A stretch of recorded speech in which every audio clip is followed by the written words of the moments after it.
¿Qué tal? Buenos días a todas y a todos. Gracias por la invitación.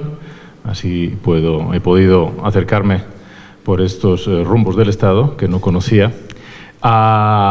Me alegra poder venir a compartir con vosotras y con vosotros lo que pues a la postre es ya un trabajo sobre una temática que va a cumplir casi 20 años, ¿no? Entonces, por eso tantas líneas en la presentación, ¿no? Hacerse viejo debía tener alguna ventaja, ¿no? Y esa ventaja es que tus currículums son inmensos. Es la única ventaja, probablemente. Pero es por que uno lleva más tiempo aquí. Digo esto porque probablemente ayer pensaba, ¿no? Mientras iba en el camión venía hacia aquí y iba escuchando música regional mientras leía a Toni Negri, que es siempre una experiencia bastante interesante, ¿no? Esas hibridaciones. Y pensaba, ¿no? que me parece que he hablado sobre videojuegos en medio mundo, excepto la UNAM. En la UNAM nunca les ha interesado.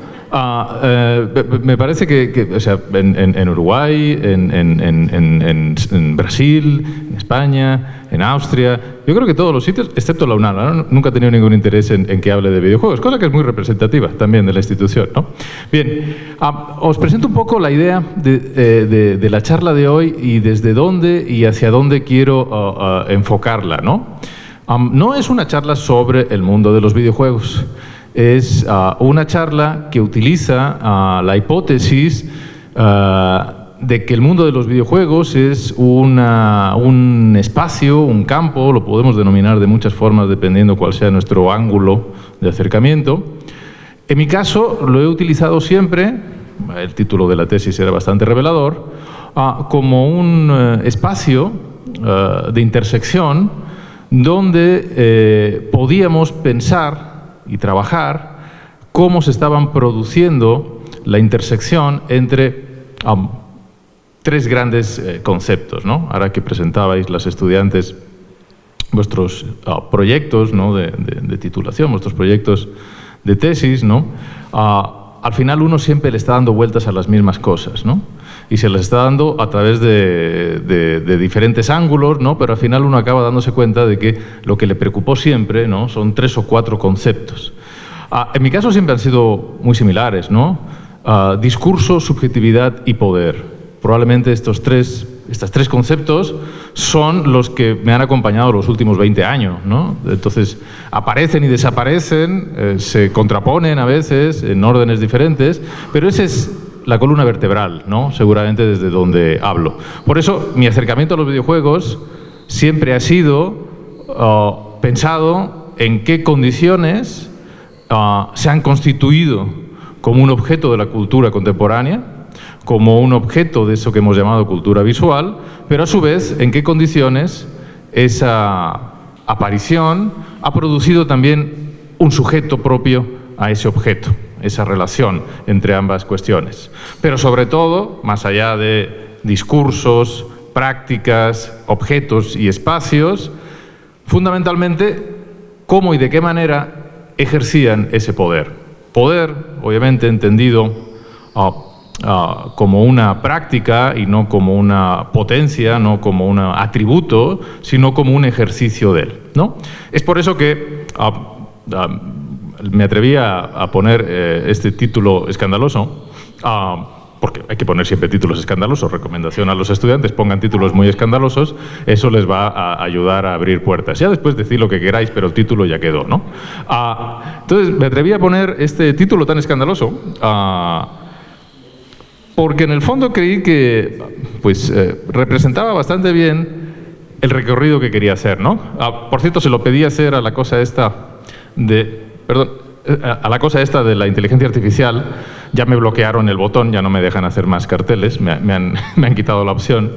Entonces le pedí que se imaginara cómo sería un cartel donde aparecerían Marx, Foucault, consolas antiguas y modernas, y que me lo ambientara en un espacio distópico al estilo Orwell, ¿no? A ver qué tanto era capaz de hacer interconexiones. Y bueno, no, le salió bastante decente, ¿no? Digo, ya me han quitado el botón de ahí, ya no me dejan generar más imágenes porque estamos recalentando el planeta solo haciendo tonterías de estas, ¿no?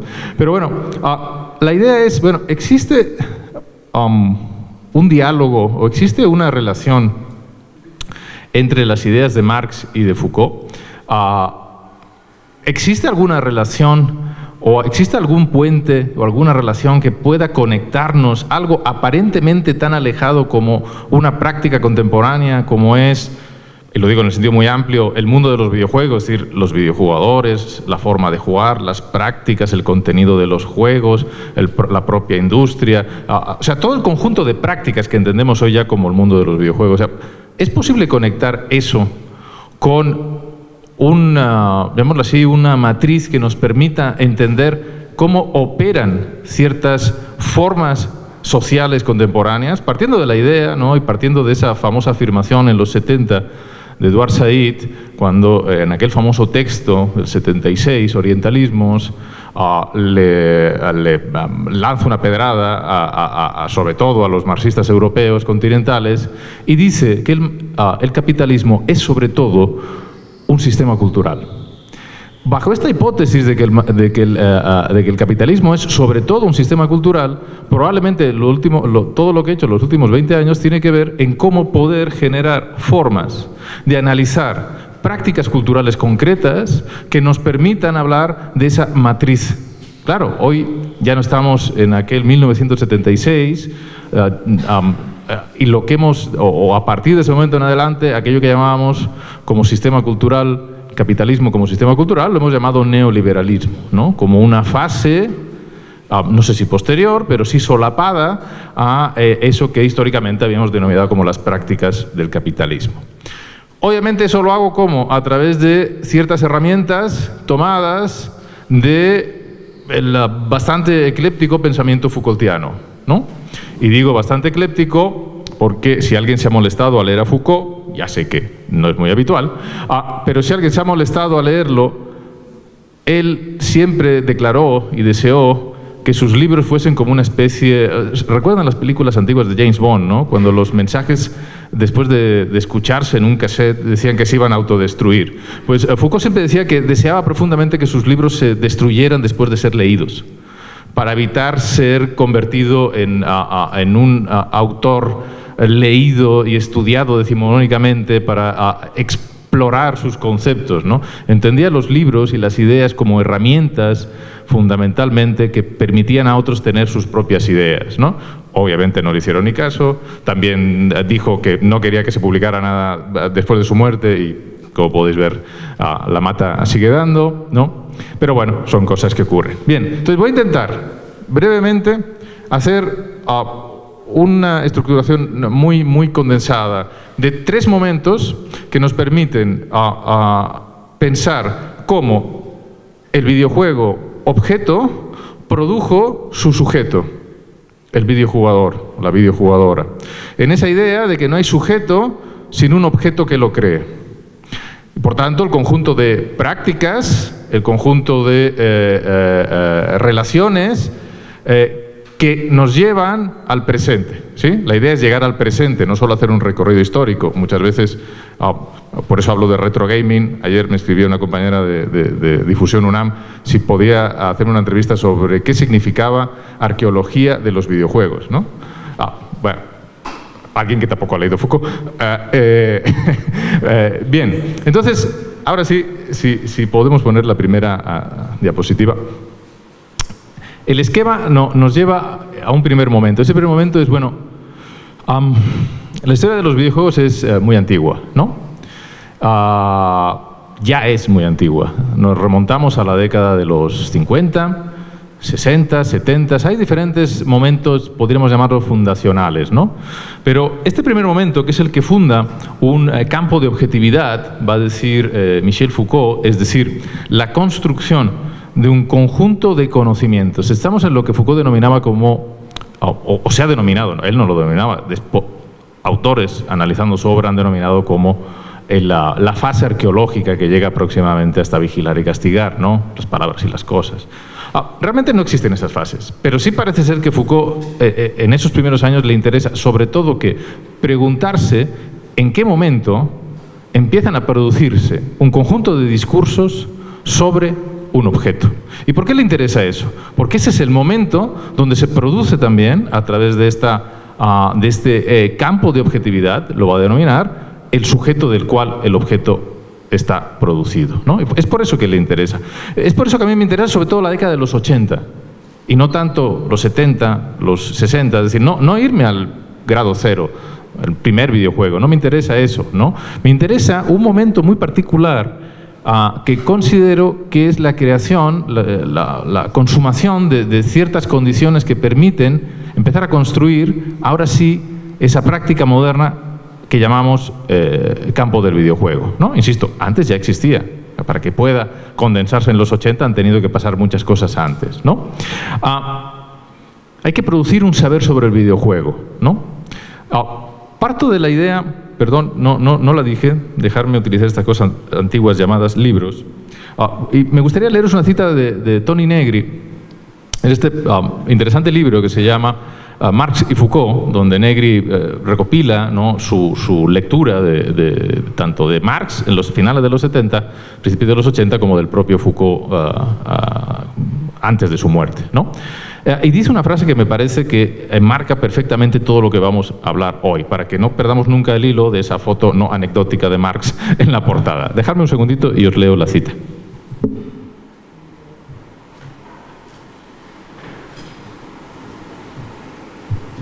Dice Toni Negri: la obra Foucaultiana se había iniciado en los análisis de la acumulación de los hombres, que se daba junto a la acumulación originaria del capital. Ahora, en la composición técnica del trabajo, se trata de profundizar en la transformación de los cuerpos productivos, de los modos de vida, y afirmar de manera definitiva que los modos de vida devienen medios de producción. Quedaros con esta cita, porque con esta cerraremos, ¿sí? Los modos de vida como modos de producción, porque queremos llegar al presente. Bien, muy rápidamente, porque tengo 1000 millones de diapositivas, que obviamente no podremos ver a detalle, ¿no? La siguiente, por favor. Bien, 1980. El lunes estuve en la Facultad de Historia. Los historiadores se preocupan mucho por la validez de las fuentes, se preocupan por muchas cosas, son gente muy preocupona, ¿no?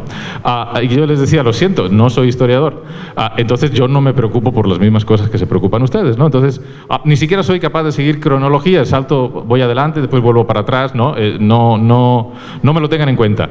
Bien, es 1980, se ponen las condiciones, insisto, del presente, por eso me interesa esta época.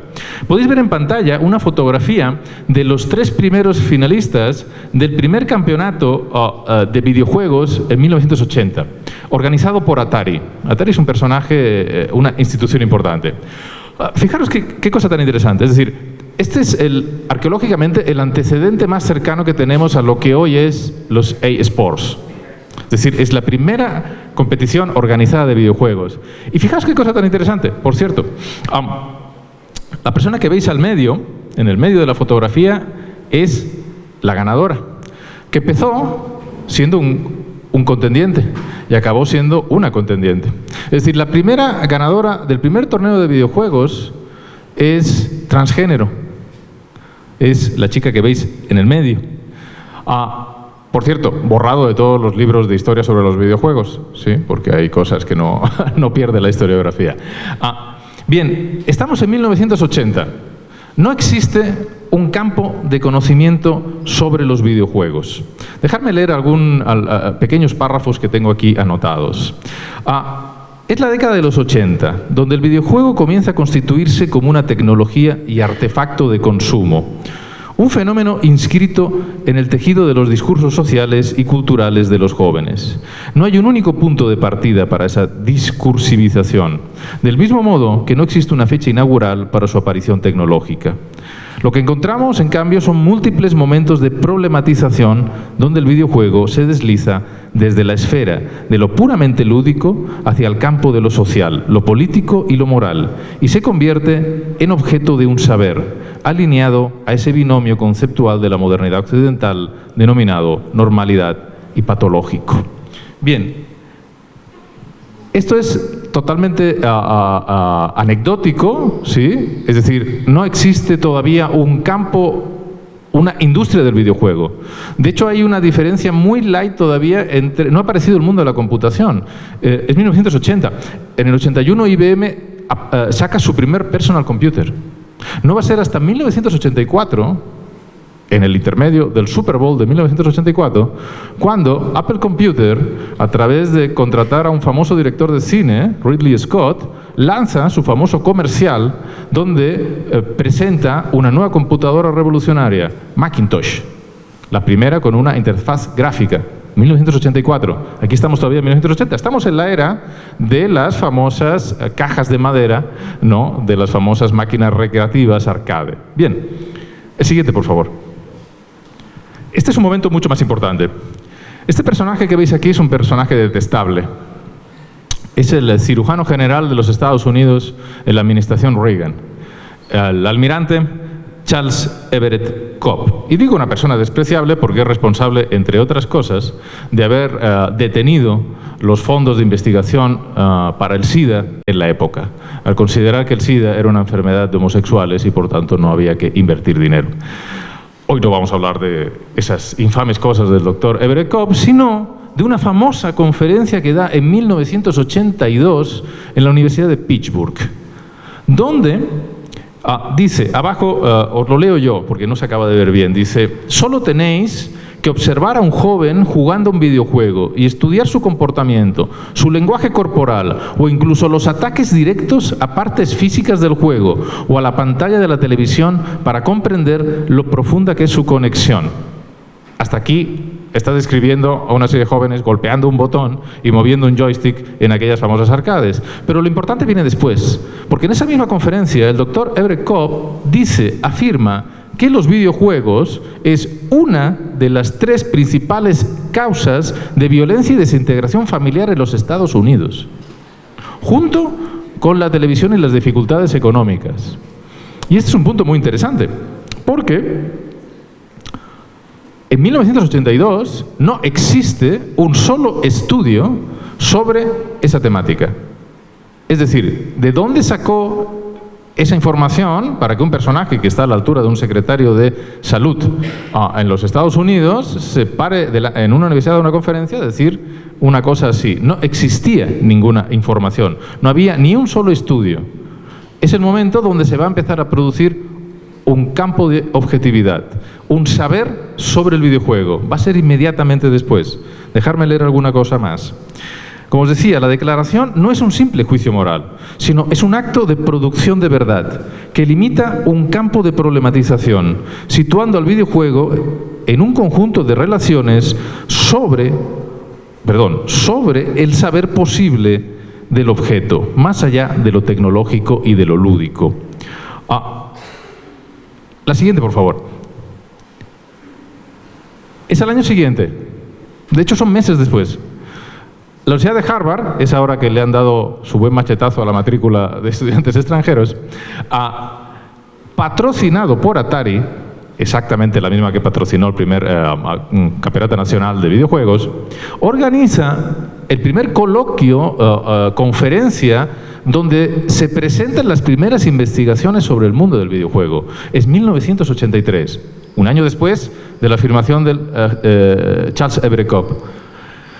Son investigaciones, muchas de ellas que tienen que ver con la psicología. Aparece la psicología. La psicología va a ser la gran disciplina que va a intentar convertirse en la productora de verdad sobre el videojuego, de la misma forma que la psicología va a ser, o la medicina va a ser aquella que va a producir la verdad de la normalidad en Foucault.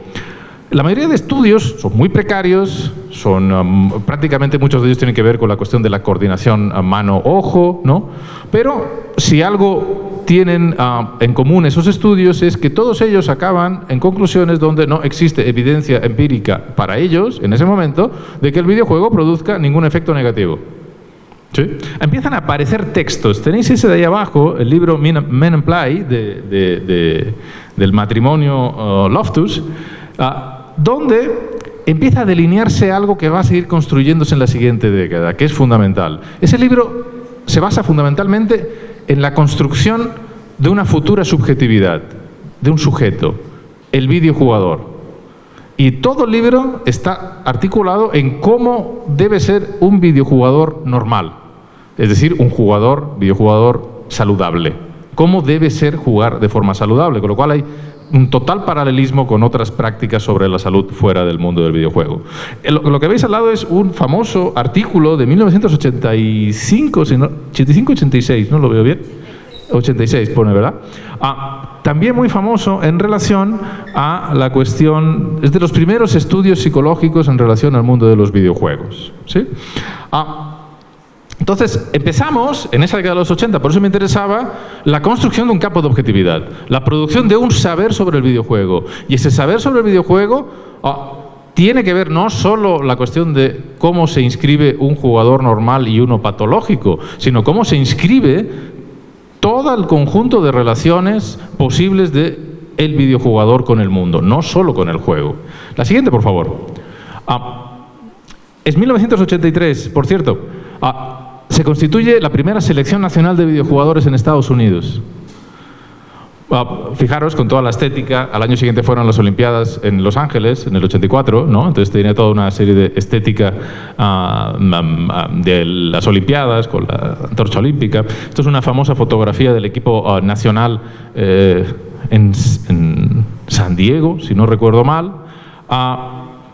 Y es muy interesante porque esto es el antecedente directo de la mayor industria del entretenimiento actualmente, los eSports. Porque por si alguien no lo sabe, es la mayor industria de entretenimiento del mundo, sobrepasando en mucho el resto de industrias del entretenimiento o culturales, o como queráis llamarla, en nuestros días. De hecho, están modificando las condiciones de producción del resto de industrias del entretenimiento.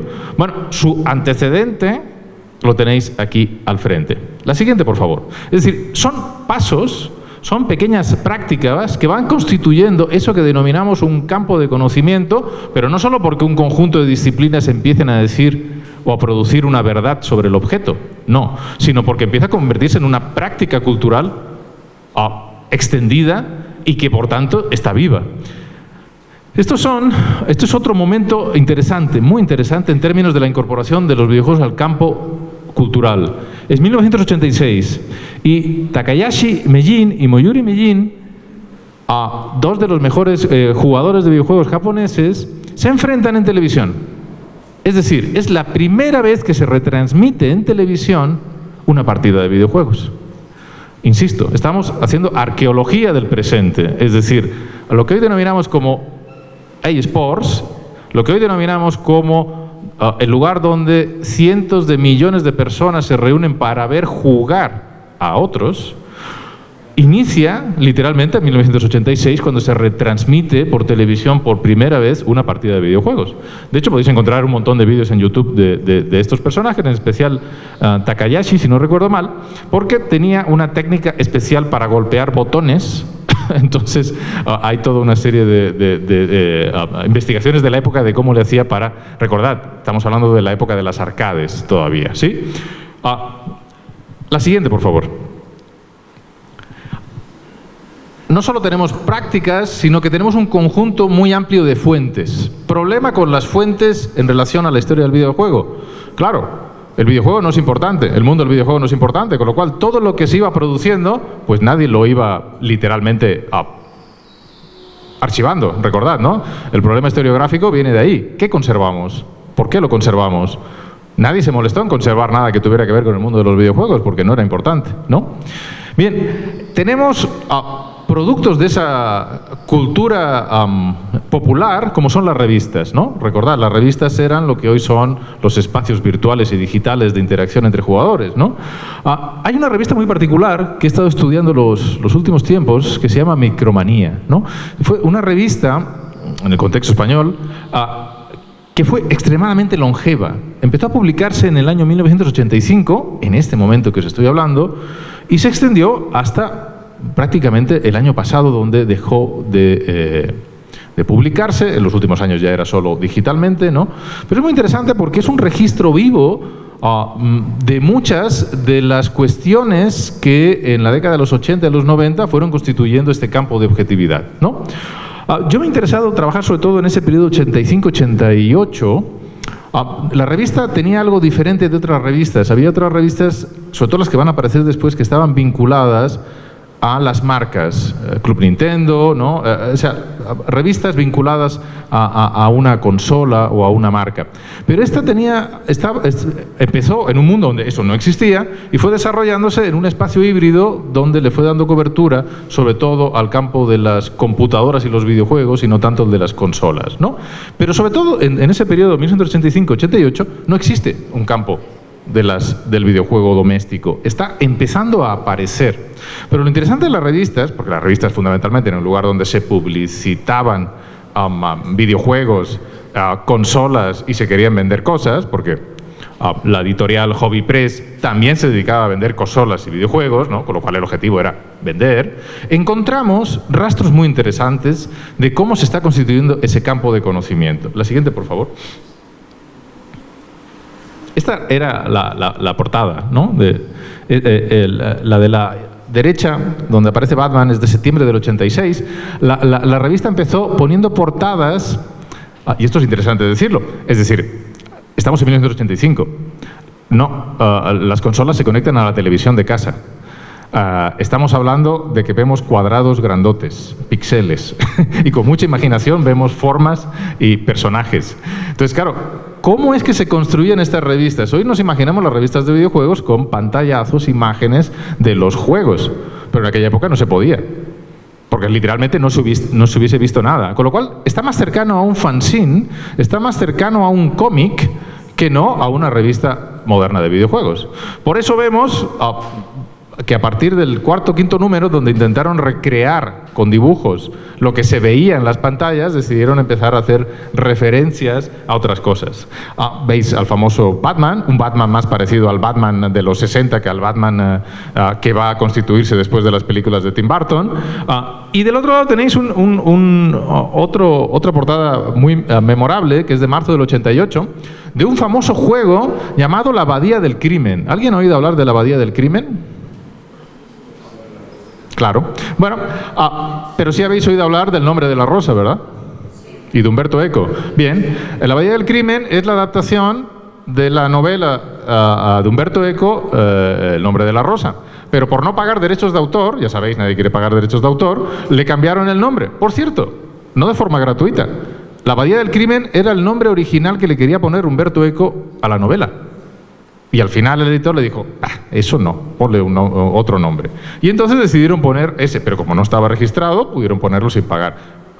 Esto es siempre ha sido una práctica habitual de la industria. Recordad, ahora que han hecho la recreación de Nosferatu, el Nosferatu de Murnau se llama Nosferatu porque no quisieron pagar los derechos de autor y ponerle Drácula porque había que pagar derechos de autor, por eso se llama Nosferatu, ¿no? Entonces, bueno, eso es una práctica muy habitual. La siguiente, por favor.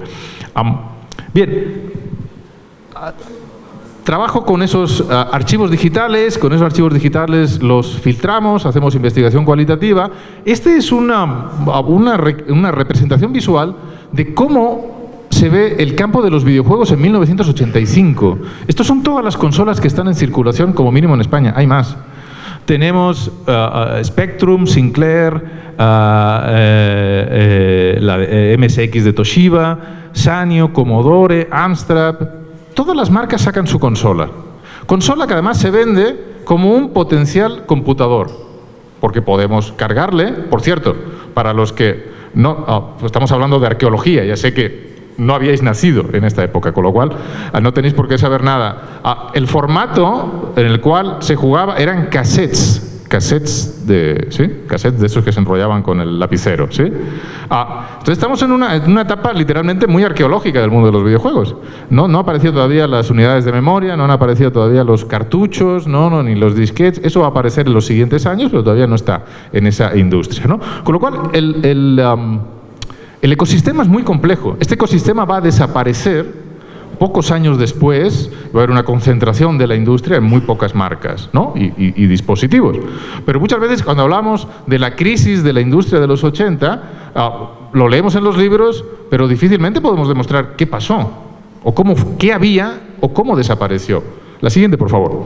Entonces, en el análisis del siguiente, por favor, del contenido que hacemos, podemos encontrar no solo publicidad, no solo imágenes, muchas imágenes, sino, por ejemplo, editoriales como esta, que es la del número 1, es una especie de declaración fundacional. ¿Por qué me interesa? Fijaros, aquí no se ve, ¿no? Pero en la siguiente sí vamos a poder ver, son fragmentos de esta editorial. La siguiente, por favor. Fijaros qué dicen esos fragmentos. Dice, bueno, lo leo desde aquí. Dice, nosotros y vosotros, lectores, aprendemos con ellos, incluso cuando matamos marcianitos, actividad esta, por cierto, bastante más inofensiva y pacífica que la que practican millones de espectadores del fútbol cada domingo. ¿Qué está haciendo? Lo que está haciendo es, fijaros que en esta editorial ya podemos empezar a destilar de las palabras un conjunto de saberes sobre el videojuego que la propia editorial ya se está defendiendo. Es decir, aquí ya aparece en el año 85 que los videojugadores y por tanto los que hacen la revista se perciben a sí mismos señalados como violentos. ¿Sí? O sea, tenemos una fuente que ya nos habla de que, como mínimo, en términos de esa vida cotidiana, se percibía. Fíjate que dice abajo, dice, cuando en ocasiones leemos en pseudo periódicos insignes, ladrillos del país, consideraciones de gran altura filosófica sobre los peligros que entraña el ordenador para la juventud, porque se pasan horas ante ellos matando marcianitos, nos tiramos al suelo de risa. 1985. ¿Cuántas veces no habréis oído eso hoy, no? Para que veamos que estamos hablando de algo de hace 40 años. ¿Sí? ¿Y qué cosas de hace 40 años siguen hoy en circulación? La siguiente, por favor. Dice, esta es una revista de adictos y paradictos que sale hoy al mercado y que seguramente no viene a llenar un hueco en ninguna parte, como se dice siempre, porque aquí lo que hacemos son revistas y los baches que los rellena el ayuntamiento. Se perciben como adictos. La palabra adicto en el año 85 ya circula, cuando no existe un solo estudio que demuestre que existe ninguna adicción a nada. Bueno, no lo hay hoy tampoco, ¿no? Ya han pasado 40 años. Pero fijaros, nos interesa el lenguaje. Nos interesa que ese lenguaje ya permea prácticas sociales y discursos que están en circulación y un campo de objetividad. Leo el último fragmento. Hoy los niños, aprenden lo que es un byte antes de abandonar por completo el chupete. Y por supuesto saben decir spectrum o interfaz antes que Mesopotamia o paralelepípedo. Palabra esta última, por cierto, cuyo significado hemos olvidado hace tiempo, si es que alguna vez lo supimos. Esto me interesa profundamente porque significa que en el 85 la interacción con las computadoras, o esta cosa que no podemos llamar ni personal computer ni consola, ya ponía encima de la mesa de qué manera las jóvenes interaccionaban y producían procesos de aprendizaje a través de estas computadoras. Año 1985. No hay un solo estudio en el año 85 que hable de esta relación. Después, educación y videojuegos va a tener millones y millones de textos. No existe en el 85. Entonces, fijaros, el campo de conocimiento antecede a la producción del conocimiento. O sea, todo eso ya estaba en circulación mucho antes. La siguiente, por favor. Os leo, ¿no? Digo, la controversia en torno a los videojuegos como causa de violencia antecede a cualquier realidad social previa. Se convierte en un dispositivo que produce al videojuego como un problema, un objeto susceptible de intervención institucional. Es en este proceso de problematización donde se forja, paradójicamente, la legitimidad como fenómeno cultural, al ser objeto de un discurso que busca, precisamente, producir un sujeto al cual el objeto le habla. Las revistas no solo hablaban de videojuegos. Fijad, qué modernos somos. En esas revistas, no se ve aquí, pero a la izquierda aparece una nota que habla de una pantalla táctil. Año 1985. Ya tenemos pantallas táctiles. Lo de al lado es un carro eléctrico. Por cierto, propuesto y patentado por el propietario de Sinclair. Lo de al lado es el proyecto de un perro mecánico electrónico de vigilancia. Lo que está al lado es un boceto de lo que va a revolucionar el mercado, las memorias periféricas, memorias externas. Y lo otro es una laptop. ¿Sí? ¿sí? La primera es anterior, es del 81, la Osborne, pero estamos en el 85, ¿no? Entonces, la revista te permite no solo ver dentro, sino el campo de la tecnología, el imaginario de la tecnología, el futuro del año 85, que es nuestro presente, ¿sí? Y qué cosas están ahí o no. La siguiente, bueno, ahí aparecen las imágenes nada más para verse mejor. La siguiente, encontramos muchas más cosas, ¿no? Por ejemplo, la aparición de un mercado de segunda mano, ¿no? Un mercado B, porque eran productos carísimos, muy poca gente tenía acceso a ellos, con lo cual hay que problematizar la noción de popular. Los videojuegos no son populares en el sentido de las clases populares en la década de los 80, ni muchísimo menos. Te tenías que hacer amigo del que tuviera dinero para poder ir a su casa y poder jugar con su consola. El resto nos conformábamos con las máquinas de los espacios recreativos. Pero es muy interesante porque aparece, como podéis ver aquí, la cruzada contra la piratería. La piratería ya es percibida en el 85 como un gran problema de la industria. Aquí estamos hablando de cuestiones que tienen que ver con la economía del videojuego, ¿no? Aparecen listas de precios, aparecen los primeros contratos con deportistas, por ejemplo en el 86 se firman con las grandes estrellas del básquetbol de la época, todavía no ha aparecido ni Michael Jordan, es decir, Larry Bird y Magic Johnson firman un contrato para desarrollar un videojuego sobre ellos, ¿no? Entonces, cada vez la presencia del campo y el mundo de los videojuegos es más extenso. La década de los 80 es el espacio de producción de ese campo de conocimiento, de la objetivación, de un saber sobre el videojuego, que nos lleva al presente. Es decir, no es que se produzca en los 80, sigue en los 90 y sigue en nuestros días. La siguiente, por favor. Y eso lo podemos ver así. Esto es una red de cómo se visualiza, cómo se ve el conjunto de publicaciones sobre videojuegos en los últimos 20 años en el ámbito hispanoamericano, en lengua castellana, por decirlo más sencillo. Es decir, aquí podéis ver el conjunto de tópicos, redes y subredes que han ido desarrollándose en la investigación sobre videojuegos en el campo latinoamericano en 20 años. Es extensísimo, que nos lleva desde la psicología, a la educación, a los nuevos medios, new media, a juegos serios, etcétera, etcétera. El campo es inmenso. Son, diría, 40 años de producción de un campo de objetividad. ¿Sí? Bien, este es un primer paso, creo, ¿no? Un primer paso que nos permite, literalmente, constituir un objeto de conocimiento, el videojuego. Pero no olvidemos que todo objeto de conocimiento tiene fundamentalmente como principal función instituir un sujeto, el videojugador. La siguiente, por favor. Y es ahí donde llegamos a un segundo punto, segunda parte, perdón, dejarme beber agua.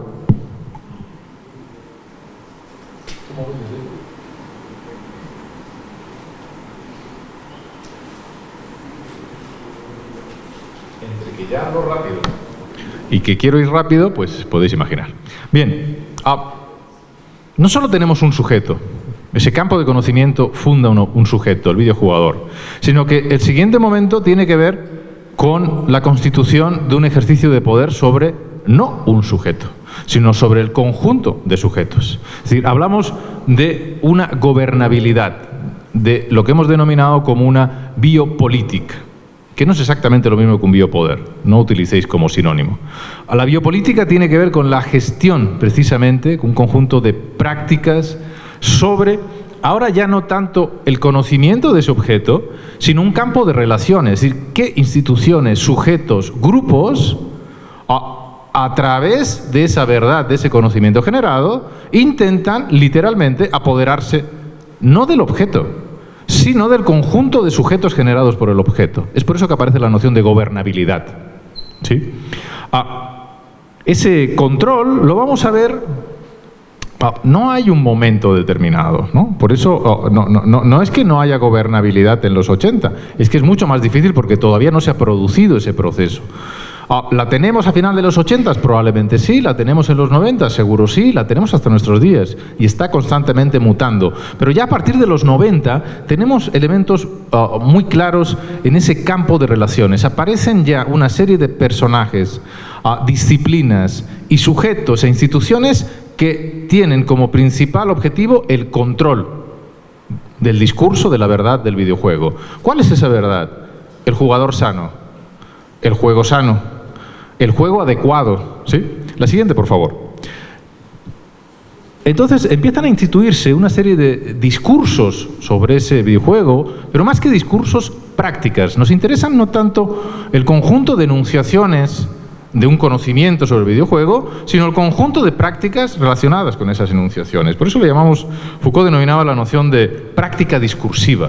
Y ese momento, sobre todo a partir del año 1970 en adelante, cuando él entra al Collège de France, que escribe aquel famoso texto, El orden del discurso, donde empieza a preocuparse no tanto por los discursos, es decir, por lo dicho, sino por lo no dicho. De qué manera lo dicho y lo no dicho se articulan en esas prácticas de poder. Y es ahí donde aparecen, ¿no?, ciertos discursos que empiezan a, podemos decir, forcluir el campo y la práctica del videojuego. Hay un discurso muy claro que tiene que ver con lo lúdico-tecnológico, que ya veíamos emerger en el 85, cuando decían que los niños aprendían su primera interacción con la interfaz. Claro que lo es.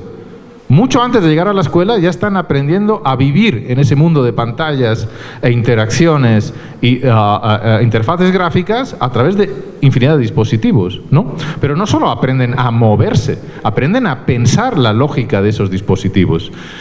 Y es ahí donde interfaces aprenden, o sea, ¿alguna de vosotras o de vosotros ha jugado alguna vez a Pokémon? Cuando hacía estas preguntas hace años nadie contestaba, por suerte alguien ya contesta. Bien, todo el que juega a Pokémon sabe que fundamentalmente es gestionar información. Gestionar información. Es decir, cualquier niña o niño pequeño es capaz de recordar no menos de, para poneros solo un dato, en algunas de las versiones más antiguas del juego, un solo objeto, una valla es esta pequeña fruta, había más de 850 diferentes, con sus propiedades y nombre. Cualquier niño pequeño que jugaba era capaz de memorizarlas, ¿no? De ahí la famosa frase de nuestras santas madres, ¿no? Si aprendieras en la escuela todo lo que aprendes en los videojuegos, ¿no? Bueno, ¿y cómo es que sí aprendían eso? Porque ese es uno de los motivos por los cuales el mundo de la educación lleva 30 años rascando arqueológicamente cómo poder apropiarse de esas posibilidades, potencia, y forcluirla para cosas serias. Aparece el famoso mundo de los serious games, que nunca ha funcionado, porque si es serio, no puede ser divertido. Si es divertido, la gente aprende. Si no es serio, pues no aprende. Son discusiones que no hemos podido solucionar a estas alturas. Bien, les quiero enseñar lo siguiente. La siguiente, por favor. Lo que no hay que olvidar nunca es que todos estos discursos, si en los 80 era todavía bastante naif, teníamos programadores. No es cierto lo de los programadores en las cocheras programando videojuegos, pero sí era una cosa todavía bastante precaria en términos de la producción y el capital. Pero en nuestros días no es así. Tenemos enormes multinacionales, empresas de desarrollo que producen todas estas interfaces. No solo las producen para construir cosas divertidas, juego, sino para otras muchas cosas. La siguiente, por favor. Y es aquí donde, qué curioso, fijaros, hemos pasado de ser un peligro a ser un capital simbólico deseable para la normal, adecuada y saludable inserción de los niños al mundo contemporáneo. Fíjate en qué tan poco tiempo la alarma social ha acabado en un lugar donde encontramos notas de medios aparentemente no especialmente sensacionalistas, como la Deutsche Telekom, la alemana, la televisión alemana, diciendo que los niños gamers tienen mejor rendimiento cognitivo. Qué interesante. La siguiente, por favor. No solo tienen mejor rendimiento cognitivo, tienen los videojuegos de acción mejoran la coordinación entre ojos y manos. Eso sí lo sabíamos desde el año 83. En aquella primera conferencia en Harvard ya aparecía, ¿no? Fijaros qué interesante. La controversia social y la investigación científica no se oponen, se coproducen.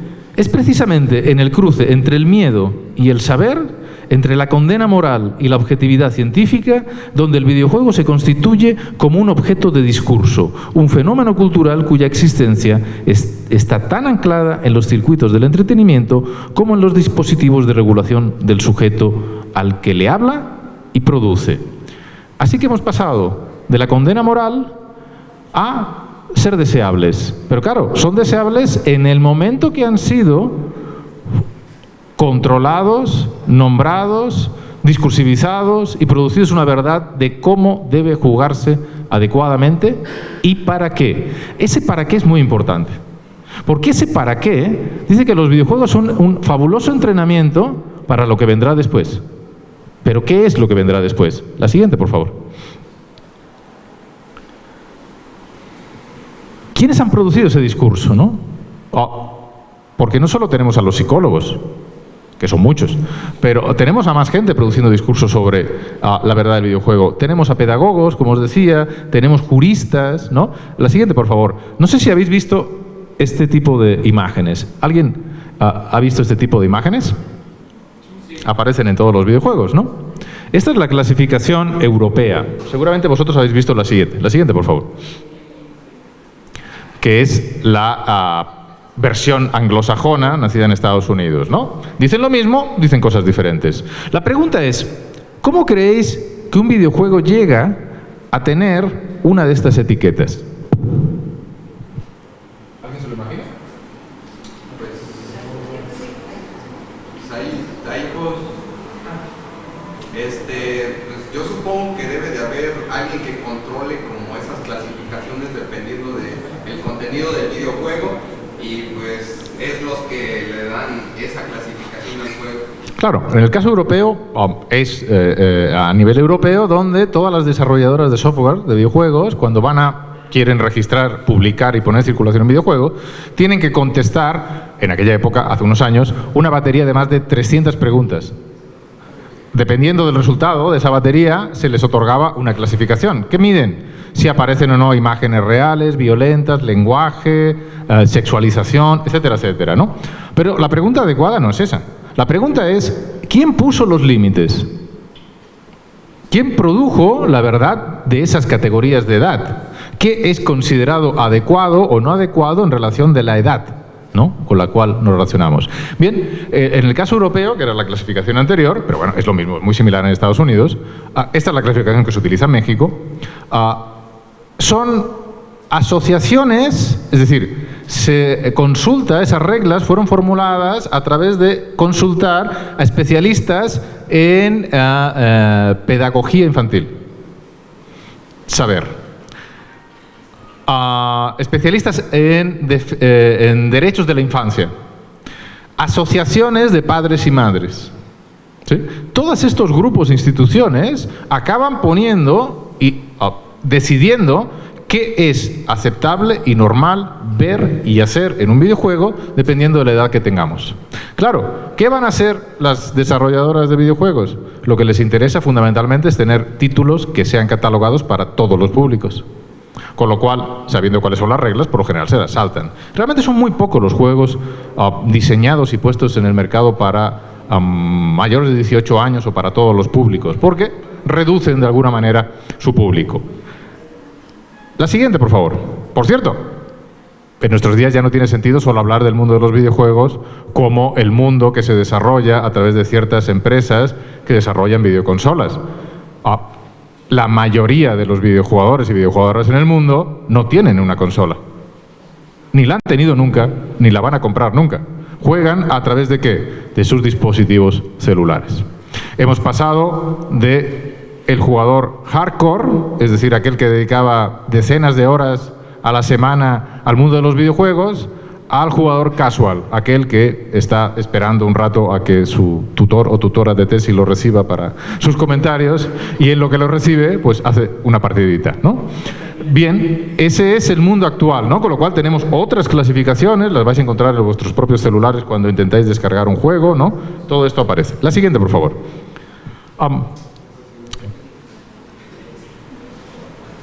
No olvidemos nunca al barbón de la portada. El capital, el conjunto de condiciones económicas. Porque aquí yo creo que podemos introducir una idea que en los últimos años se ha hecho muy fuerte, que es el salto de aquello que es propio del mundo del videojuego a prácticas que están fuera del videojuego. Eso tiene un nombre muy particular, se llama procesos de gamificación.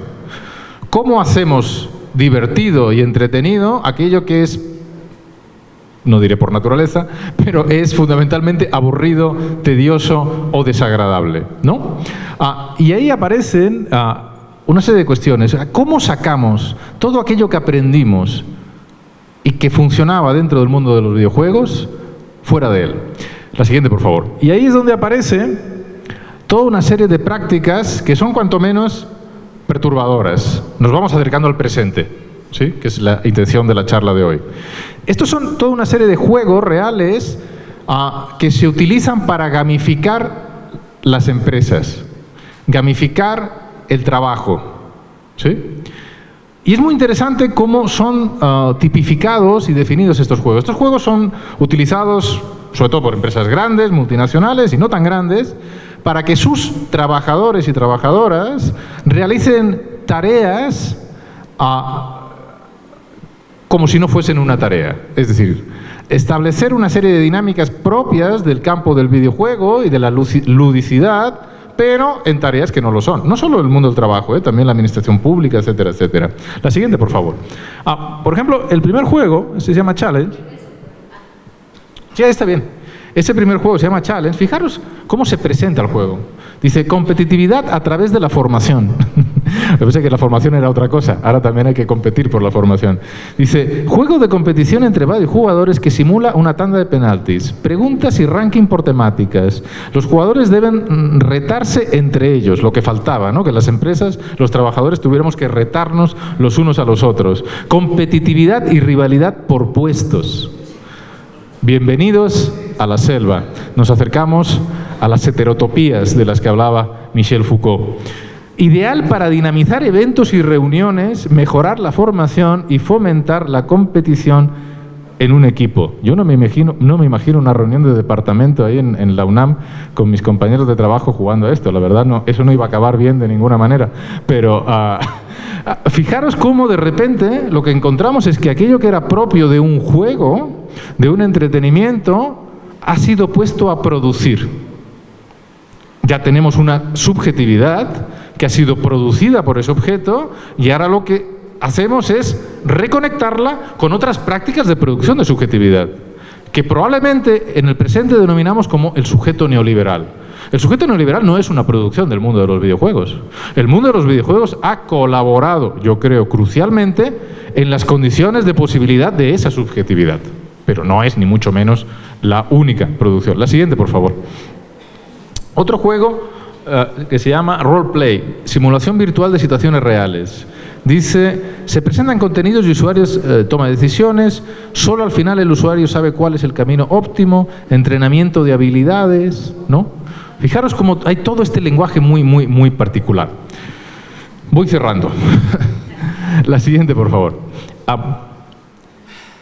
Hay guías completas para gamificar empresarialmente. ¿Sí? A esto se dedican ahora los de recursos humanos, a pensar no cómo os dan más días de vacaciones, sino cómo poneros a hacer tareas entretenidas sin que os deis cuenta que estáis produciendo. Y esto es muy interesante, porque la sensación es que ya no es suficiente entonces, con las horas de trabajo, con aquellas viejas categorías marxistas que nos hablaban del capital relativo, ¿no? Ya no es suficiente todas esas categorías, sino que parece ser que lo que está puesto a producir ya no es solo ese intercambio que crea por un lado el capital y por el otro la propia clase trabajadora, sino que toda la vida, recordad la cita de Toni Negri, los modos de vida, toda la vida es puesta a producir en diferentes intensidades. La siguiente, por favor. Entro ya en la recta final.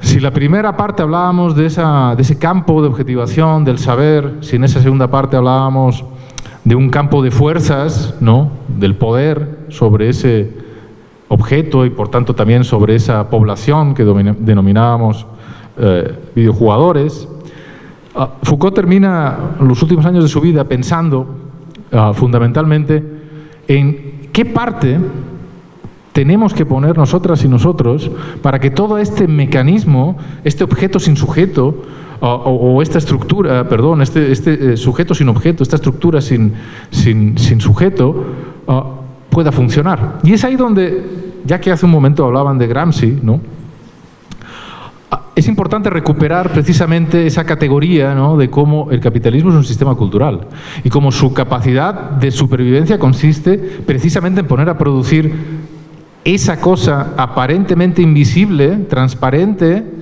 que denominamos cultura. Eso que no es obligatorio, eso que no es percibido como una dominación, pero que, decía Gramsci, acaba convirtiéndose en hegemonía. Por eso hay esa relación, por eso Toni Negri relaciona el pensamiento de Marx con el de Foucault, porque tienen muchos paralelismos en muchas cuestiones, ¿no? Bien, para eso es necesario lo que Foucault denominaba como un conjunto de prácticas sobre uno mismo, las famosas técnicas sobre sí, ¿no? Y es muy interesante porque pensad esas técnicas sobre sí en términos de esta relación que estamos haciendo y lo que vamos a ver ahora ya para terminar. Esas técnicas de sí que Foucault rastrea en la época clásica, más o menos hasta el inicio del cristianismo, no mucho más, porque la muerte va a llegar en ese año 84 a Michel Foucault. Esas técnicas de sí aprenden enseñan al sujeto, le enseñan a gobernarse. ¿Qué significa gobernarse? Gobernarse significa, dice Foucault, es un procedimiento para fijar, es un procedimiento para estabilizar la identidad, a estabilizar ese conocimiento y ese saber y ese poder. La siguiente, por favor.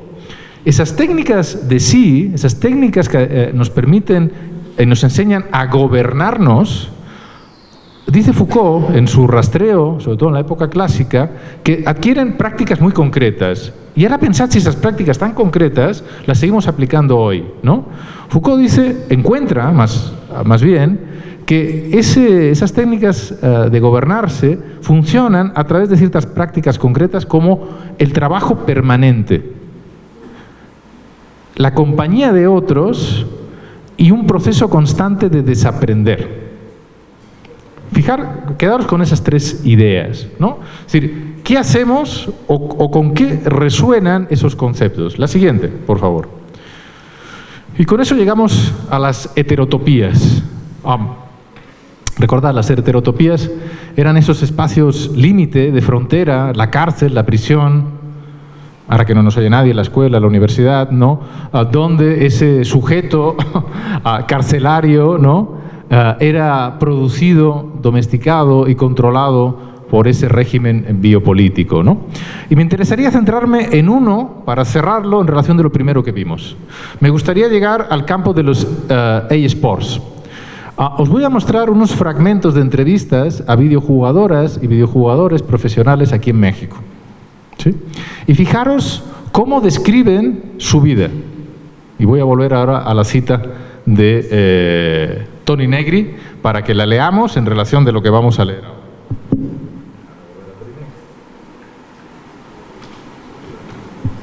La leo de nuevo. La obra Foucaultiana se había iniciado en los análisis de la acumulación de los hombres, que se daba junto a la acumulación originaria del capital. Ahora, en la composición técnica del trabajo, se trata de profundizar en la transformación de los cuerpos productivos, de los modos de vida, y afirmar de manera definitiva que los modos de vida devienen medios de producción. La siguiente, por favor. Estas son, os las leo porque algunas no se ven bien, son algunas referencias textuales a entrevistas. El lenguaje es coloquial con el que fue hecha la entrevista. Dice: en la casa, porque todo esto son videojugadoras y videojugadores que viven en una gaming house, son profesionales. ¿Te preocupas por tu trabajo, que es jugar? Ya tenemos una primera analogía. Jugar es trabajo y trabajo es jugar. Y ojo a las siguientes: no se te va a pagar. Se te está enseñando, entrenando o alimentando tu potencial. Sí, parece cualquier SNI, estos 3 millones hablándole a un becario, ¿no? Es decir, no vas a tener beca, pero vas a aprender mucho conmigo. Dice: hacer streaming en la casa es lo mismo que pararse en un escenario, pero aquí no te paras, solo enseñas. Casi se está en pelotas. Porque su trabajo no es cierto, no es solo jugar. Cuando terminan de jugar, deben de conectarse al conjunto de pantallas y compromisos con diferentes plataformas de streaming para interaccionar. Su trabajo es literalmente todas las horas de su vida, excepto cuando comen, literalmente van al baño y poco más. Siguen diciendo, si tú puedes pagar el alquiler, el internet o el agua, comida, etcétera, haciendo streams, ya eres reconocido, ya triunfaste o estás triunfando. Es decir, pagar la renta es triunfar. Qué baratos les salimos al sistema, ¿no? Insisto, estos son jugadores profesionales, son los triunfadores, pues están los que ni siquiera, ¿no?, pueden pagar ni la renta, ni el internet, ni el agua. Siguen diciendo, el reconocimiento que uno busca tiene que ver con la competitividad.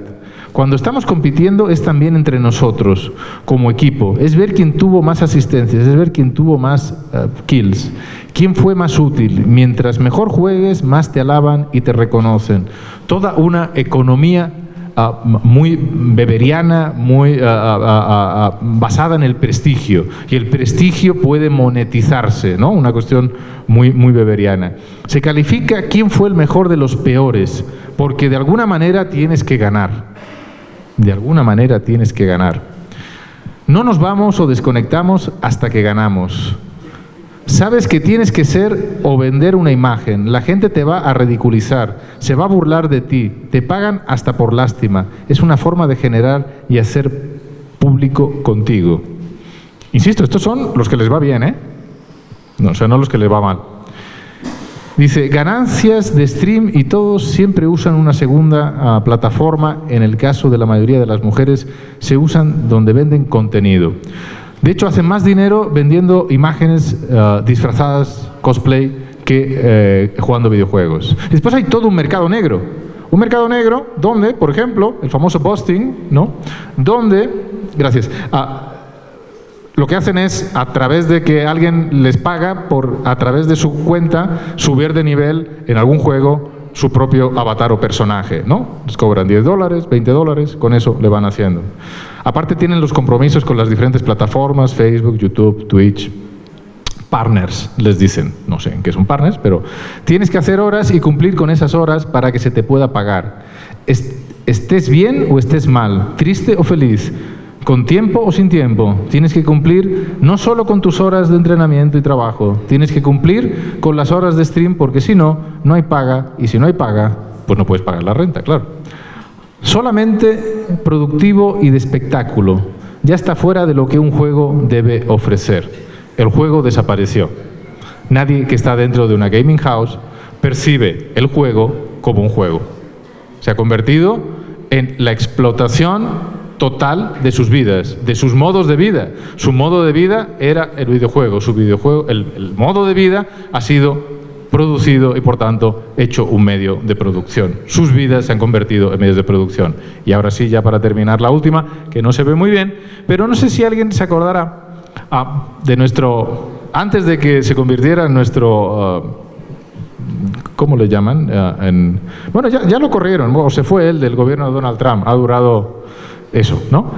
Pero antes de todo el escándalo de sus saludos nazis y demás cosas, recordad que Elon Musk también es propietario de esta empresa, Neuralink. ¿Alguien ha oído hablar de Neuralink alguna vez? Bien, desarrolla procesadores que están pensados y diseñados para ser instalados directamente en nuestro cerebro. Obviamente, bajo la hipótesis de ayudar a personas como la que veis en la imagen, no se ve muy bien, que es una persona tetrapléjica, ¿no?, que después de un accidente perdió la movilidad de todo su cuerpo, ¿no? Entonces, pensado para que a través de la implantación de ese chip y la implantación de ese software, con la mente pueda llegar a realizar cosas. Pero fijaos qué interesante, ya como último momento de nuestras heterotopías distópicas. Para el desarrollo de Neuralink, se utilizaron, obviamente, experimentos con chimpancés. Se les implantaba en el cerebro a los chimpancés, obviamente con el cráneo abierto, todas estas buenas prácticas que habitualmente hacemos, ¿no? Es muy interesante porque ¿sabéis cómo entrenaron a ese chimpancé? Jugando al Pong. ¿Os acordáis, no? Uno de los primeros videojuegos, allá por la década de los 70, ¿sí?, creado originalmente en un osciloscopio y que después pasó a una pantalla. Bien, pues fueron entrenados estos chimpancés para aprender a usar ese chip con el Pong, entre otras cosas. Nolan Arbuk, que es este chico que aparece aquí, fue el primero exitoso que se le instaló el chip en personas, ¿no? Pero fijaros qué interesante, porque lo primero que dijo es que gracias a la implantación del chip podía retornar a juegos de mesa como el ajedrez y que podía jugar a Civilization VI durante 8 horas seguidas. Bienvenidos a la siguiente frontera, porque si podemos implantar un chip y podemos estar literalmente durmiendo y jugando, significa que también podemos estar trabajando. No hay ninguna diferencia. Entonces, me interesa mucho, insisto, el campo de los videojuegos como un laboratorio. La siguiente, por favor, ya es la última. Como un laboratorio que nos permite poner en cuestión categorías que nos permiten imaginarnos dentro de este sistema cultural, biopolítico en el que vivimos, que algunos han denominado como neoliberalismo, ¿no? Videojuegos, neoliberalismo, subjetividad, gobernabilidad, ¿no? La noción de dispositivo, recordad esa noción que a Foucault, peleado con el marxismo de la época, utiliza para no utilizar la noción de aparato ideológico de Estado de Althusser, ¿no? Esa grilla, ¿no? Esa noción de la microfísica del poder, de la multiplicidad del poder, ¿no? Y de cómo en esas pequeñas prácticas cotidianas, culturales, diarias, fuera del gran ojo de la sospecha, es donde se producen esas prácticas concretas, esos discursos concretos que permiten la reproducción del sistema. Pero no seamos totalmente pesimistas. Donde hay poder, hay resistencia. Todas estas mismas prácticas, que obviamente tienen una lógica y son producidas para algo, en su propia puesta en circulación, en su propia práctica de dominación de poder, generan la resistencia a estas mismas prácticas. No pensemos que todo el mundo del videojuego es simplemente una enorme industria que tritura subjetividades o que produce subjetividades como una especie de Big Brother, ¿no? Pero sí es una enorme grilla de inteligibilidad sobre el mundo contemporáneo. Así que no os dejéis instalar nada en la cabeza, por favor. Gracias. Buenos días.